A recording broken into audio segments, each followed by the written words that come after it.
Hello everyone, welcome to videos. Finally Sajek শেষ করে সাজেক থেকে বের হয়ে যাচ্ছি। Bye bye tata Sajek valley. তবে আমার সাজেক ভ্যালিতে টোরটা আমার খুবই ফাউল গেছে, একেবারে এনজয় করতে পারি নাই, প্লাস কোনো কিছু ভালো লাগে নাই। আসছি, ঘুমাইছি, কষ্ট করে বাইক চালাইছি, চলে যাচ্ছি, এতটুকুই। আর মজাও নিতে পারি নাই, শুধুমাত্র বাইকটার একটা রিভিউ করতে পারলাম, মনে হয় এটাই সার্থকতা, আর কিছু না। তো যাই হোক, আপনারা যারা সাবস্ক্রাইবার ছিলেন, বাইকটা নিয়ে পাওয়ার সম্পর্কে তাদের কনফিউশন ছিল, তারা আসলে করতে পারবেন, কি যে বলে, সন্দেহটা দূর করতে পারবেন যে আসলে বাইকটা পাওয়ার কেমন। আমি গাড়িটা বেবি নিউটেলে দিলে ভালো হবে। হ্যাঁ, নিউটেলে দিয়ে আবার নামি নিশ্চিত। তো এই হইলো ঘটনা আর কি। যারা বাইকটা নিয়ে একটু কনফিউশনের মধ্যে ছিলেন তাদের জন্য ঠিক আছে, যে না আপনারা জানতে পারলেন বিষয়টা, গাড়িটা আসলে কেমন। ওয়াও, ব্রেকিং দারুণ। আমি যখন 4V দিয়ে এদিক দিয়ে নামি, তখন 4V কিন্তু ব্রেকিংটা আমি ভালো পাচ্ছিলাম না, কিন্তু এটার ব্রেকটা, এই যে আমি পিছনের চাকা ব্রেক ধরে ইজিলি নামতেছি, আর সবাই কিন্তু কষ্ট করে নামতেছে, আমি দেখেন ইজি। আসলে বাইকটার কন্ট্রোলিং ভালো, ব্রেকিংও ভালো, দুর্দান্ত, খারাপ না।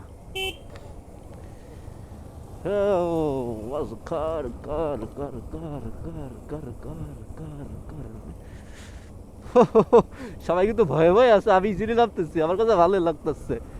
এ বড় ভাই, এ ভাইয়া, এ ভাইয়া, যাবে না কে?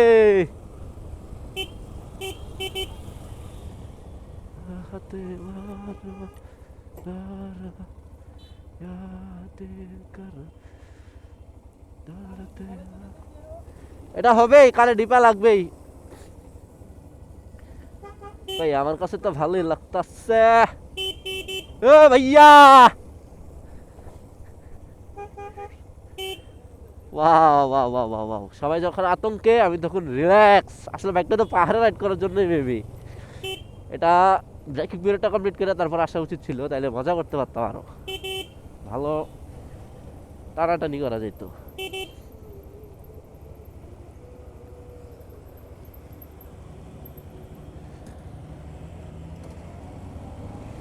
এবার হচ্ছে ওঠার পালা, এবার হচ্ছে ওঠার পালা। দেখেন আমি কিন্তু স্লো থেকে উঠছি, ইজিলি উঠে গেছে। ভাই যারা এক্সট্রিম নিবেন, নিয়ে নেন, কোনো দ্বিধাদ্বন্দ্ব রাখিয়েন না। সব কিছুর একটু ভালো একটু খারাপ দিক থাকবেই, এটা স্বাভাবিক বিষয়। আর আজকে আমি আপনাদের কাছে শেয়ার করব আমার এবারে সাজেক আসার কাহিনীটা। ছোট করে একটু সংক্ষিপ্ত আকারে বলবো, শুরু থেকে শেষ পর্যন্ত একটু দেখে নেবেন। হ্যাঁ, একটু কষ্ট করে শোনেন। আসলে আশা করি এটার দ্বারা আপনারা একটা অভিজ্ঞতা অর্জন করতে পারবেন, যেটা আমি অর্জন করতে পারছি এবার ট্যুরে এসে। আমি এর আগে কখনো এমন অভিজ্ঞতা অর্জন করি নাই, এমন ফিলিংসও হয় নাই, এমন মনোভাবও হয় নাই। এবার সাজেক ট্যুরে এসে যে জিনিসটা আমার মনোভাব হইল, প্রথমত আমি বাসা থেকে বের হই 12টায় রাত্র। গেছি বড় মেয়ের বাসায়, উনি আরেক এলাকায়, ওনার এলাকায় গেলাম, ওনাকে নিলাম, দেন রওনা দিলাম। প্রায় 17 কিলো রাইড করার পর রাত্র 1টার দিকে আমরা রওনা করছি। 17 কিলো রাইড করছি। 17 কিলো রাইড করার পর আমার মনে হয়েছে আমি ক্যামেরার এই যে অডিও যে কানেক্টরটা, অ্যাডাপ্টার, আমি অ্যাডাপ্টারটা আনি নাই। পরবর্তীতে আমি আবার বাসায় ফিরে গেলাম। ওনারা ওনাদের মতো চলে যাচ্ছে, কিন্তু আমি বাসায় যাওয়া লাগছে। আমি বাসায় গিয়া অ্যাডাপ্টার নিই, আবার ধরে একটা আসলাম, এসে দেখি ওনারা আমার জন্য পাম্পে ওয়েট করতেছিল, কুমিল্লা তেলিকোনা পাম্পে। তো ওনারা তেল নিচ্ছে, আমি কিন্তু বিকেলবেলায় তেল ফুল করে নিয়ে আসছিলাম। হ্যাঁ, তো তেল নিয়ে আসার পরে রওনা হয়েছি। তারপর এভাবে করতে করতে আমাদের সাথে 7টা বাইক অ্যাড হয়েছে। পরে আমরা টানাটানি করে সাজেক আসলাম, মোটামুটি ধরেন পৌঁছাইছি। সাজেক পৌঁছানোর পর আমি একটু সংক্ষেপে বলি, হ্যাঁ, মাঝখানে অনেক কিছু আমি বাদ দিয়ে দিছি ভিডিওটা ছোট করার জন্য। তো সাজেক আসার পর আমি দেখলাম রুম নাই। শুক্র শনি আমরা বুকিং দিয়ে আসি নাই, কোনো রুম নাই, রুম খুঁজে পাইতেছি না। পরবর্তীতে কি করব, ঘুরতে ঘুরতে ঘুরতে প্রায় সন্ধ্যা হয়ে গেছে। সন্ধ্যার আধা ঘন্টা কি 40 মিনিট আগে একটা রুম পাইছি, 3500 টাকা পার হেড, সরি 1000 টাকা পার হেড। তো পরে আমাদের দুইজন চলে গেছে, একটা বাইক ওনারা থাকবে না, রুম পাচ্ছে না, ভয়ভীতিতে চলে গেছে। এটা ওদের ব্যর্থতা, আমি ওদেরকে থাকতে বলছি, থাকে নাই। পরবর্তীতে সেনাবাহিনীর সাথে কথা বললাম যে ভাই আপনার রুম পাই নাই, বলে সন্ধ্যার পর্যন্ত থাকেন, তারপরে যারা রুম পায় নাই তাদের জন্য রুমের ব্যবস্থা করবো। তারা অস্ট্রেলিয়ার সাথে পর্যন্ত তাদেরকে তো আর আমরা রাস্তায় রাখবো না, অবশ্যই কিছু না কিছু ব্যাকআপ আছে, সমস্যা নেই, ব্যাকিং করবে, যারা রুম পান নাই তাদেরকে রুম দেওয়া হবে। এটাও আবার ট্যাগ করে চলে যায়, আমাকে খুব ডিস্টার্ব দিতেছে। তো পরবর্তীতে তারপরে আমরা আবার রুম খুঁজতেছি, তারপরেও নিজেরা খোঁজার পরে একটা রুম পাইছি, 5 জন আছি আমরা, 4টা বাইক। ওনারা আমাদের কাছে 3,500 টাকা দাবি করছে, 3,500 টাকাই দিছি, কিন্তু ওই 2 জন কষ্ট করে কুমিল্লা চলে গেছে, রাত 10টার ভিতরে ওরা যায় পৌঁছাই গেছে। এখন আমরা যে রুমগুলা নিলাম কেমন ভাই, বিশ্বাস করেন 2 জন থাকার জায়গায় আমরা 5 জন ছিলাম, 4 জন বেডে ছিল। আমি সারা রাত্র শুতে পারি নাই, সারা রাত্র আমি কতক্ষণ বইসা, কতক্ষণ ফ্লোরে শুইয়া, কতক্ষণ একটা বক্স ছিল বক্সের উপর শুইয়া আমি কোনোভাবে রাতটা কাটাইছি ওই জায়গায়। কি আর করার, নসিব। আর কম্বল নাই, কিছু নাই, বালিশ নাই, মানে ওরা আমাদেরকে এত কষ্ট দিছে, টাকা দিছে, বাট কোনো কাঁথা বালিশ কোনো কিছুই দেয় নাই। সাজেকে রাইডারগুলো খুবই খারাপ, তারা সাজেকে পাহাড়ি রাইডার স্টাইল বোঝে না। আবার দেখেন আমি স্টাইল বুঝে আমি ইজিলি যাচ্ছি, তারা আসলে স্টাইলই বোঝে না, কোন পাশে যাইতে হবে ওই জিনিসটা তারা বোঝে না। তো পরবর্তীতে যখন ওই রুমে ছিলাম, তো রাত্রে এভাবে কাটাইলাম, সকাল উঠে দেখে পানি নাই। হ্যাঁ, যা পানি আছে ভাই, পানির কি বলবো, পানির কথা, এটার কথা বললে দুঃখ দিয়ে কোনো লাভ নাই।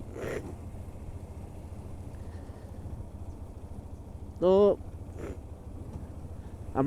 আমি এক বোতল পানি কিনে নিয়েছি, পানি কিনে নিয়ে আইসা ওইটা দিয়ে দাঁত ব্রাশ করে কুলি করে ছিলাম, নাস্তা করি নাই, কংলাকে চলে গেলাম, কংলাকে কিছু ভিডিও টিডিও দিলাম, টিচা তুললাম। দেন তারপরে ইতে গেছি, রুমে আসছি, এসে আমি রেডি হয়েছি, এগুলা প্যাক করলাম, গোছাইলাম, সব কিছু শেষ করার পরে কোথায় যান,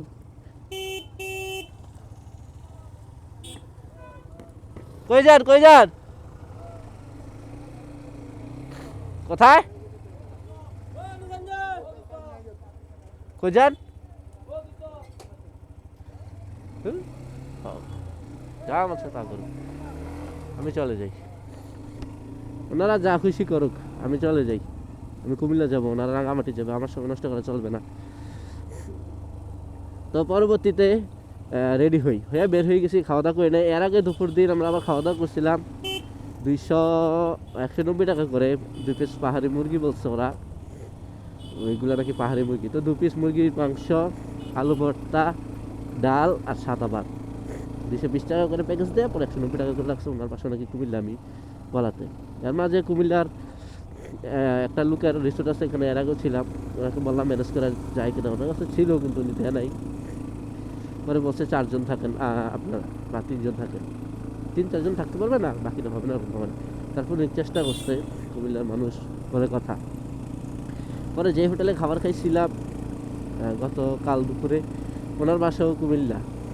হ্যাঁ, তো পরবর্তীতে উনিও দিল, খাওয়া দাওয়া একটু কম রাখলো, 90 টাকা করে রাখলো। উনি অনেক চেষ্টা করছে, অনেককে কল দিছে রুম দেওয়ার জন্য, পরবর্তীতে পারে নাই, ওনারও ব্যর্থ। তো পরবর্তীতে চলে আসতে লাগে, পরে বাকি ঘটনা তো বললাম, এইদিকে রুমগুলো পাইলাম। এর মাঝে একটা জিনিস ফলো করবেন, যারা আসবেন তাদেরকে রুম না পেলে হতাশ হয়ে যান, রুম থাকে না ভাই। সবাই শুধু মেইন সামনের স্পটগুলো কংলা পর্যন্ত রুম দেখে, তার আগে অনেক রিসোর্ট আছে চিপা চোপা এদিক সেদিক, ওইগুলা কেউ খোঁজে না। অনেক রুম, অনেক হিউজ পরিমাণের রুম আছে সাজে, চিকিৎসালিতে আসলেও রুম খালি করে থাকে, আমি দেখলাম এবার অনেক রুম আছে, একটু চিপা চুপা ঘুরে দেখবেন। আমার সাথে 7 জন ছিল, ওরা কেউ রুম খুঁজছে না, আমরা 2 জন বাদে, আমি আর যিনি বড় ভাই সবার, উনি, এই 2 জনের রুম খুঁজছি। 2 জনের তারা সারা রাত্র ঘুমাইয়া বাইক রাইড করে কত, আর তারা ঘুমাইয়া গামাইয়া তারা রুম খুঁজে না। যাই হোক কাহিনী। তো পরে বের হইলাম, বের হওয়ার পর আজকে ওনারা সকালে খাওয়া দাওয়া করবে, ছবি উঠাইতেছে কংলা, আমি বললাম আমার ছবি উঠাই দেন, হ্যাঁ বাইকগুলো আমি ছিলেছি। ওনারা কেউই আমার একটা ছবি উঠাই দেয় নাই, ওনারা ওনাদের মতোই উঠাইছে। ওনাদের সাথে গ্রুপ ফটোতে দাঁড়াইছিলাম, তো ওই জায়গায় মনে হয় কয়েকটা ছবি আমার উঠছে, এই যে তাও আমার এক পাশে রাখছে, ওরা ওদের মতো করছে। আসলে ওরা চাচাতো ভাই, তারপরে বন্ধু-বান্ধব আমি শুধু একজনের পরিচিতি, ওনার কাস্টমার আমি। ওনার একটা শোরুম আছে, আমি ওনার কাছ থেকে সবসময় ওয়ালটনের পণ্য নেই, ফ্রিজ যা লাগে আরকি, এসি এগুলা নিতাম, নিয়েছিলাম। ওই সুবাদে পরিচিত। তো যাই হোক, পরে ওনারা সকালে খাওয়া-দাওয়া খাইছে, আমাকে আর কল দেয়নি। পরে আমি কল দিছি, ওই যে কোথায় আছেন? রুমের তো সামনে দাঁড়িয়েছে ১ ঘন্টা ধরে, চলে যাবো। ভাই একটু আসেন। তো পরে ওই বড় ভাই কি করলো, আসতেছি, আপনি খাবার খাবেন না? আমি বললাম, না ভাই খাইছি। পরে যাই হোক, উনি ওনার তরফ থেকে যতটা সম্ভব চেষ্টা করছে। এই আর কি কাহিনী। তো পরবর্তীতে ওনারা আসলো, আমি রেডি হইয়া আমার মতো করে বের হয়েছি। এই পুরোটা ট্যুরে আমি যে একটা গ্রুপ ট্যুরে আসছি, এই জিনিসটা আমার ফিল হয় নাই। হ্যাঁ, আমার মনে হয়েছে যে আমি একাই ট্যুর করতেছি, আমি একাই ট্যুর দিতে আসছি। আসলে একা আসলে যা, তাদের সাথে আইসা মনে হয় আরও ভুল করলাম। একা আসলে মনে হয় ভালো হতো। একা মনে হয় ট্যুর দিলে আরও মজা লাগে। তো নেক্সট টাইম আমি একাই ট্যুর দিব। এখন এবারের ট্যুরটা আমি একা দিছি, কারণ আমি ওদের সামনে ছিলাম, না হয় ওদের একেবারে পেছনে ছিলাম, না হয় ওদের একেবারে সামনে ছিলাম। হ্যাঁ, আর রাস্তার ভিতরে যে ইটগুলো দিয়ে রাখছে, এগুলো আসলে সংকেত, যারা নামবেন ইটগুলার এদিকে থাকার জন্য বলতেছে, কারণ চাঁদের গাড়িগুলো ইটগুলো পর্যন্ত এরিয়া নেই, বুঝছেন? এই জিনিসটা ফলো করে অনেকে কী করে বোঝে না, ইটগুলো সরাই দেয়, তারপরে ইটগুলো ওই পাশে চলে যায়, ইটগুলো দেয় এটাই বাড়ি। তো পরে আর কি ওনাদের মতো বেরোলাম, এই এখন ওনারা আবার পিছনে আসছে, ও পিছনের মতো অনেক পিছনে, ওই দেখলেন ওইদিকে দাঁড়াইছে, দিয়ে সকলে কী করে কাজ না। তো একটা জিনিস মাথায় রাখবেন, সবসময় ট্যুরে গেলে ট্যুর পার্টনারগুলা বাছাই করতে ভুল করবেন না। আর যাদের আপনি যদি মানুষ পরীক্ষা করতে চান যে ওই মানুষটা কেমন, হ্যাঁ, ভালো নাকি খারাপ, ওর সাথে কি আবার চলাচল করলে ঠিক হবে নাকি খারাপ হবে, এগুলো যদি, বা কোনো মানুষকে যদি ভালোভাবে বুঝতে চান, ওই মানুষটাকে নিয়ে দুর্গম জায়গায় ট্যুর করবেন। হ্যাঁ, এরকম জায়গা তো করবেনই, তারপর দুর্গম জায়গায়ও ট্যুর করবেন, পাবলিক প্লেস, কক্সবাজারের মতো স্পটও ট্যুর করবেন। মোট 3টা ট্যুর দিবেন। 3টা ট্যুরে আপনি সম্পূর্ণরূপে ধারণা না, শুধু ধারণা বাদই দিন, আপনি সম্পূর্ণরূপে ওই মানুষটাকে চিনতে পারবেন। এরকম আমার ক্ষেত্রে অনেক হয়েছে, যাদের সাথে আমার সম্পর্ক খুব ভালো, ক্লোজ, প্রতিদিন আমি ট্যুরে গেছি, তারপরে ওদের আসল চেহারা দেখতেছি। এই যে এই ট্যুরটাতে আসছি, তারা সবাই আমার ছোটো না বড় সমবয়সী আমি জানি না, মেবি সমবয়সী, আমি সবাইকে ভাই বইয়া বলছে, ছোটো আছে বয়সে, দেখলাম ভাই বললেই সম্বোধন করছি, আরও আমাকে ভাই বললে সম্বোধন করছে, মাঝে মাঝে তুমিও বলছো, আমি এটা মাইন্ড করি, ছোটো ভাই বলতেই পারে, বড় ভাই ছোটো ভাই। তো এই যে এই জিনিসটা, এটা ভালো লাগছে। হ্যাঁ, আর দ্বিতীয়ত প্রচুর পরিমাণ স্মোক, বা স্মোকার আমার পছন্দ না। আপনি একটা ট্যুরে আসছেন, একটা রুমে আপনার সবাই থাকবেন, একজন স্মোক করে না, স্বাভাবিক কোনো সমস্যা হইতেই পারে। আপনি আপনার মতো করে আলাদাভাবে স্মোক করেন, বাহিরে যান, সব কত রঙের আছে, কিন্তু এটাতে কেন আপনি মানে গ্রুপের মাঝখানে কেন আপনি স্মোক করবেন? এটা কী ধরনের ব্যান? ছোট হয়, চাচাতো ভাইয়ের সাথে স্মোক করে, ওর কিছু করেন, এগুলো খুব খারাপ, এগুলা ইয়ে লাগে, সিনিয়র সামনে স্মোক করাটা ঠিক না।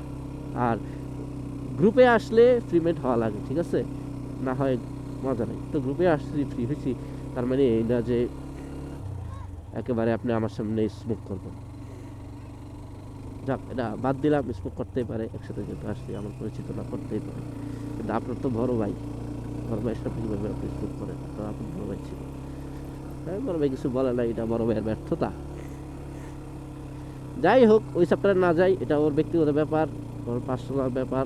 কিন্তু গ্রুপে আসলে অবশ্যই আপনাকে ওইরকম মেন্টালিটি নিয়ে আসতে হবে, সব কিছু স্যাক্রিফাইস করা। আমি ওনাদের জন্য যথেষ্ট পরিমাণ স্যাক্রিফাইস করছি, যথেষ্ট পরিমাণ রেসপেক্ট করছি। ওনারা শুইছে, আমি কিছু বলি নাই, সবাই সবার পছন্দ মতো শুইছে। একবারও জিজ্ঞাসা করেন যে ভাই আপনি কইছি ভাই। পরে যিনি বড় ভাই, যার সাথে আমার পরিচয়, উনি বলছে ভাই আপনি বিছানায় শুন, আমি বরং মেঝেতে শুই, বা পাশে যে বক্সটা আছে বড়, এটা কিন্তু শোয়া যায়, হ্যাঁ, আমার শোয়া যায়, পা বের হয়ে তাকে খাটায় উঠে, ভাই আমি খাটে বিছানা করে শুয়ে, না সমস্যা না, আপনি শুন। কারণ আমি দেখলাম, আমি তো সবসময় ট্যুর করি, আমার সমস্যা নেই, আমার অ্যাডজাস্ট হয়ে গেছে। ওনারা কী করলো, এই উনি বলতেছে, আমি বললাম যে শুয়ে পড়েন, কিন্তু উনি ব্যতীত বাকিরা এই কথা বলেন যে ভাই আপনি শুবেন, ওনারা ওনার মতো শুনেছে। তো আমি দেখলাম ওনারা অনেক ক্লান্ত, হ্যাঁ, ফার্স্ট টাইম ট্যুর, ওদের বাইক ট্যুর, তাও আবার এমন দুর্গম এরিয়াতে, যে দেখেন ভিউ। তো